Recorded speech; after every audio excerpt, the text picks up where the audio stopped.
Hey everyone. First and foremost, I just want to put out there congratulations to Doug Ford and the PC Party of Ontario. As much as I obviously have a personal preference towards libertarianism and supporting the Libertarian Party of Ontario, I'm also a realist. I also understand that unfortunately the Libertarian Party has such a small voice and is so obscure that most people in Ontario don't even know that there's such thing as a Libertarian Party. And of course, then there's the other aspect of where I don't believe in picking masters or rulers because, hey, I don't believe in masters and rulers. Just like as a child, and I grew out of, believing in Santa Claus or the Easter Bunny, as an adult, I don't believe in the concept of having a master or ruler. Sorry to all you political pundits, to all you political parties and promoters of the political process, those who want to play this tribalist game, this, pitting everyone into particular groups, right? And using that as a means or a measure to counter each other, to take over and assume the power, right? The gigantic gun in the room.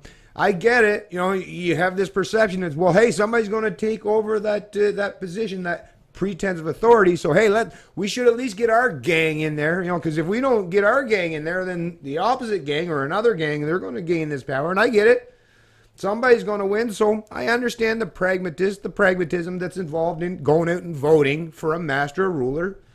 I still won't participate in the process, but I will be reasonable. Hey, I'm going to say that, hey, out of the three main parties, the Liberals, well, we definitely wanted them gone. I think everyone, the general consensus in Ontario was definitely they need to get rid of those fucking collectivists, these Liberals, these leftists. They knew that.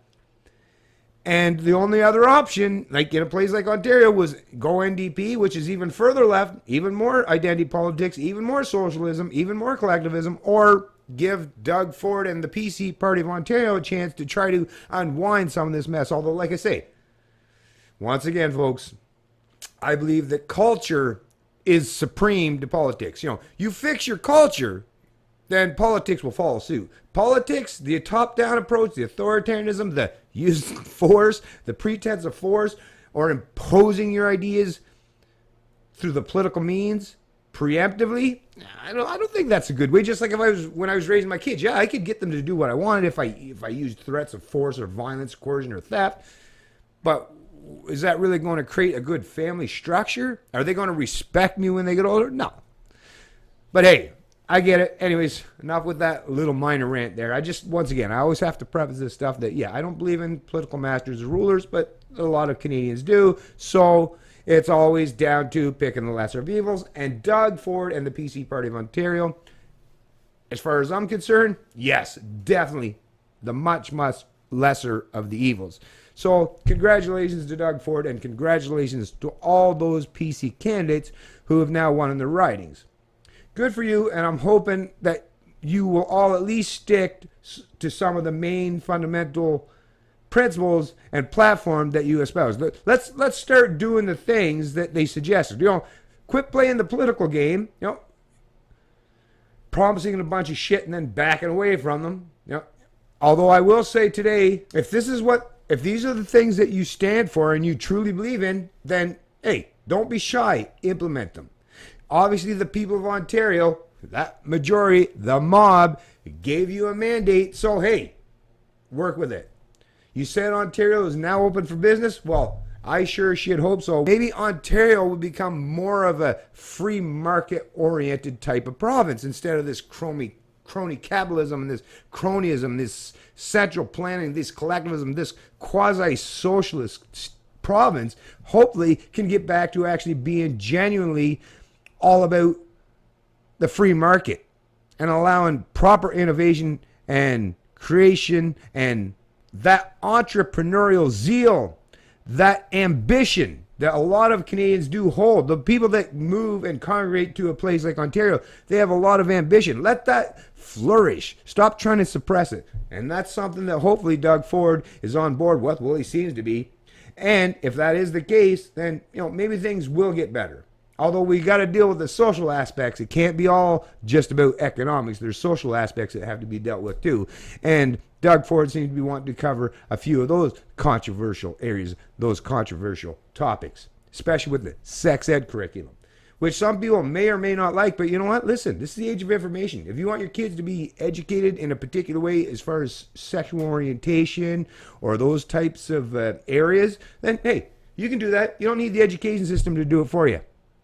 Once again, personal responsibility, personal accountability. Take that out of the hand, take that particular power out of the hands of the central planners, out of those who are teaching your children in academia, and put it and place it back in the hands of the parents. Those, or the people in that child's immediate family, right? Those are the people that should have the most dominant influence over their children rather than some central planner, right?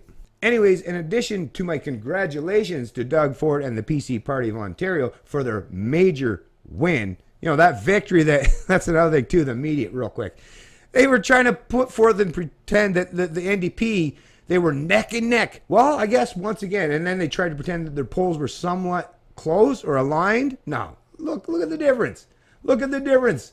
No, the NDP was nowhere near, obviously, in being there on the precipice to challenge the PCs for the majority, because look at the outcome, folks. Look at the outcome. So once again, don't trust those in academia. Don't trust those in the media or those who promote a particular one-sided narrative in regards to politics. Don't trust them, folks. And definitely don't trust the pollsters, because as we've seen time and time again, it all comes down to sampling. You can get whatever result you want depending on the sampling you use or what you want to put forth to present. So what these political pundits and these pollsters are trying to do is trying to tell you what to think and how to think.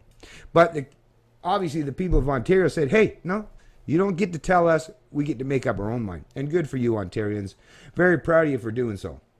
Anyways, this here, what I'm going to be referencing now, is a CTV News article talking about the fact that voter turnout. So this wasn't just a fact of, you know, the change. This was a lot of people that usually are apathetic to the political process have now chosen to delve into it for the sole reason, I would imagine, the sole reason was to get rid of these collectivists, these leftists, and try to put Canada, or at least the central part of Ontario, like places like Ontario, on the proper track where we can start to respect each other as individuals once again, or at least somewhat closer to that area of politics where it's not just about pitting one group against the other and raising to the lowest common denominator. Maybe now the Ontarian people are like just ambitious and chomping at the bit to affect real change, because they're tired of seeing this. Oh yeah, we're going to do these changes, right? We're going to bring about more freedom, more prosperity.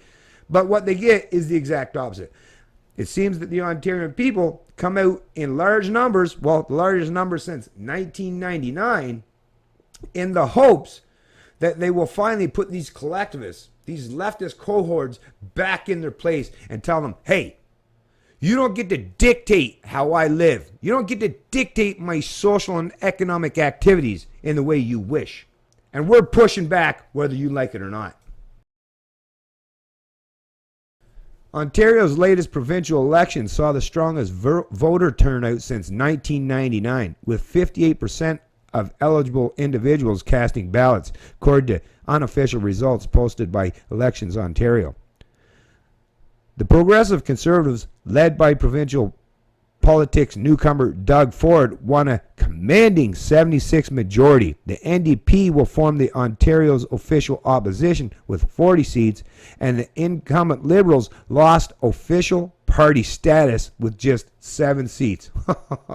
Kind of gets me right here, Ontario. I'm so proud of you. Not only for getting rid of the Liberals, but basically saying, you fuckers fucked up so bad. Now you're not only getting relegated to the back of the bus, but hey, you're not even sitting on our bus anymore.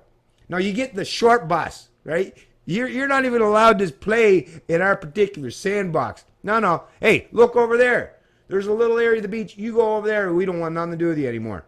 All right? Good for you, Ontario. Good, because that's how you send the message. That's a great message. These people are going to have to really reflect on that. Elections Ontario results showed 99.89% of polling reporting as of Friday morning. All results are unofficial until the official results are released. The registered electors on the Elections Ontario list total does not include polling day registration. This Ontario election marks the strongest voter turnout in nearly 2 decades, falling virtually in line with the 58.3 per figure in 1999, when former PC Premier Mike Harris won a second term. Elections Ontario figures also show more Ontarians took advantage of advanced polls. An estimated 768,895 voters participated in advanced voting, a nearly 19% increase over the 2014 provincial election. But that still means, folks, if you think about it, that still means what, 41%? Almost 42% of the population of Ontario still have tremendous apathy towards the political process, and I'm definitely one of them, and I understand wholly why a lot of people either don't want to choose lesser of evils or political rulers or masters. I totally get it. So I guess the political process, they did see some kind of quasi-increase, well, as a result, as a means to get rid of the establishment party, the Liberals in Ontario, but it still wasn't enough, right? To come even close to saying that it's a truly representation or a true representation of the majority of Ontarians. It's still just a matter of those who will participate in the political process, and the majority of them chose to get rid of the establishment, to get rid of the Ontario Liberals, who were completely destroying this province of Ontario, not just socially, but economically as well. But even more so as far as economics goes. Look at the debts. Numbers don't lie, folks. And we're going to find out, hopefully very soon, just how bad those numbers truly are. Once again, congratulations to Doug Ford and the Ontario PCs for your majority win. I hope you do the right thing with this power, with this perceived power that you have been handed, that you have been given by those who do believe in the political process. So good day, Libertarian, and I love liberty.